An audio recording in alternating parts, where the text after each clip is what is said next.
Brothers can have complicated relationships. Growing up, my brother and I fought like there was no tomorrow, but whenever I needed him, he would be there to help me vanquish bullies, fix my bike, or even plug in the NES console because I just didn't know how. As adults, I would do anything to help my brother out, a far cry from how things used to be.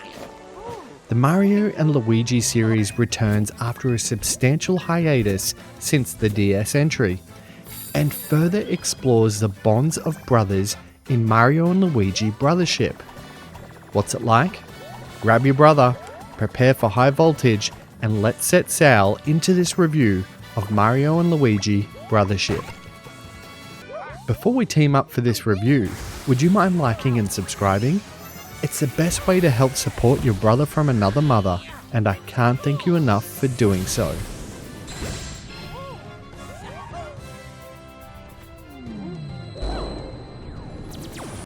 Mario and Luigi Brothership starts off rather rapidly, with Mario and Luigi, as well as some other fan favourites, getting sucked into a vortex.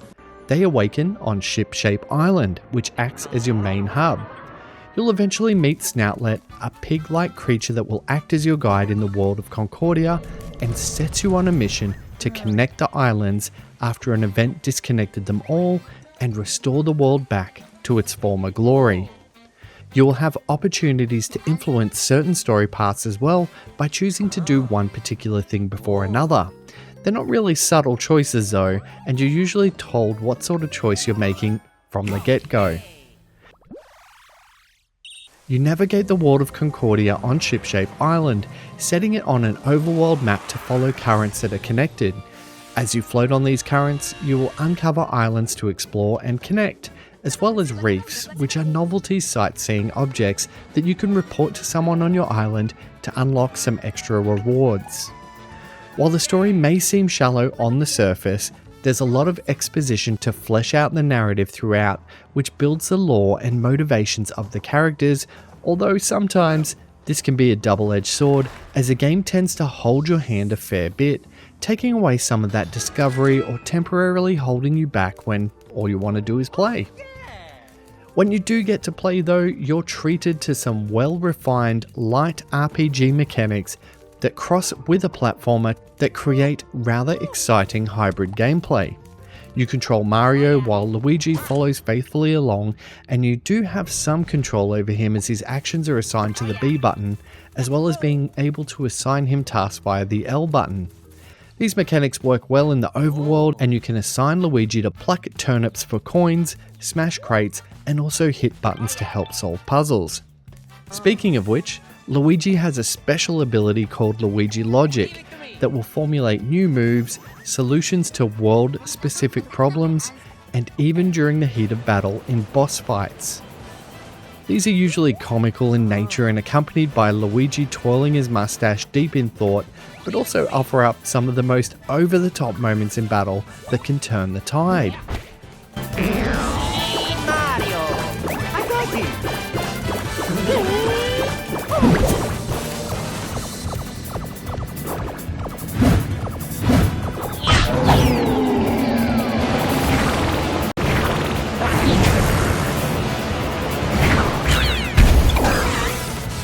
There are also the usual RPG staples like your gear and item management, and the more you fight, the stronger you become, as Mario and Luigi level up and unlock even more special moves and abilities, as well as stat points. You can also unlock battle plugs that offer small bonuses like extra damage on well-timed attacks or adding fire or ice elements to increase your attack damage. Combat is handled much like the previous iterations of the Mario and Luigi series in a turn-based RPG system. Each brother has their own attack buttons assigned, as well as the ability to dodge or counter attacks. It may take a while to get used to, and I was still making mistakes well into my time in the game, but pulling off combos by successfully executing simple quick-time events means as a player, you're just constantly engaged during combat at all times. You can also initiate special bro attacks which are just ridiculous in nature and tricky to pull off, yet very rewarding when you do. Defending can also help speed up battles, as timing defensive maneuvers carefully can counteract enemies by stomping their heads or sending projectiles flying back.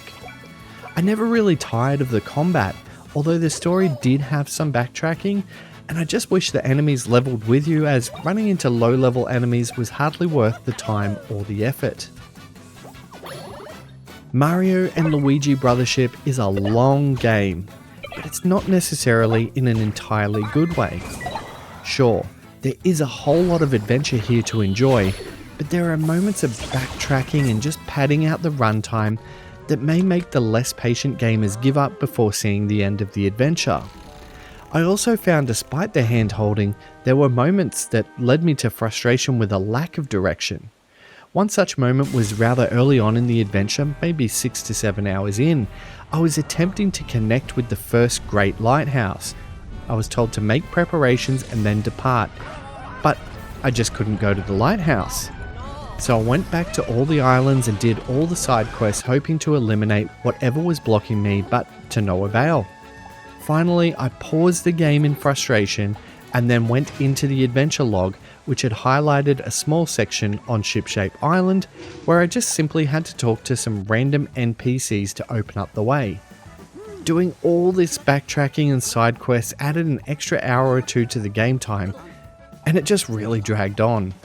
Graphically, the new cel-shaded style suits the Mario and Luigi series well. There's a lot of character and charm in the denizens of Concordia, as well as our superstars, which have a wide range of comical and over-the-top emotions and expressions to help make up for their lack of dialogue, which is usually limited to Mario or Luigi.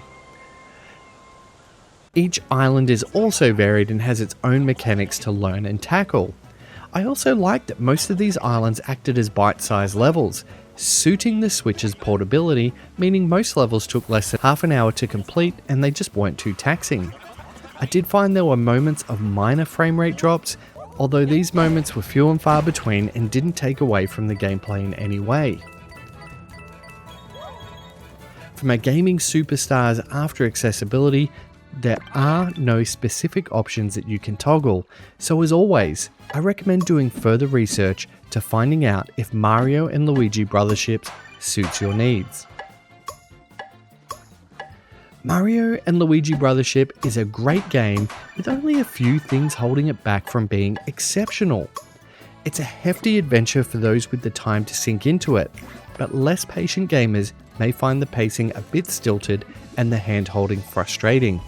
Its combat mechanics will keep you fully immersed in the heat of battle, and the over-the-top bro attacks never fail to entertain, while the bite-sized islands can be tackled in less than 30 minutes for the most part. There's a lot to do while exploring and reforming Concordia, and you'll never be alone with your trusty brother at your side. So, what's it like? Mario and Luigi Brothership is like the original Mario and Luigi, just crossed with a little bit of Wind Waker. I award it a 78 out of 100. In the interest of full disclosure, a review copy was provided by Nintendo, but this doesn't influence my score.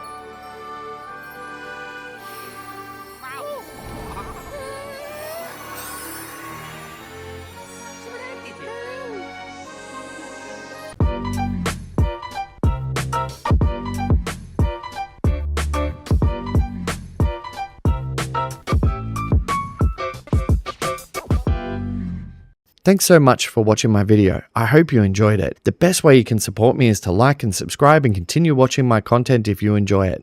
But if you do want to go that bit extra, you can buy me a coffee or join our Patreon, which shows you behind the scenes of this channel. Thanks again.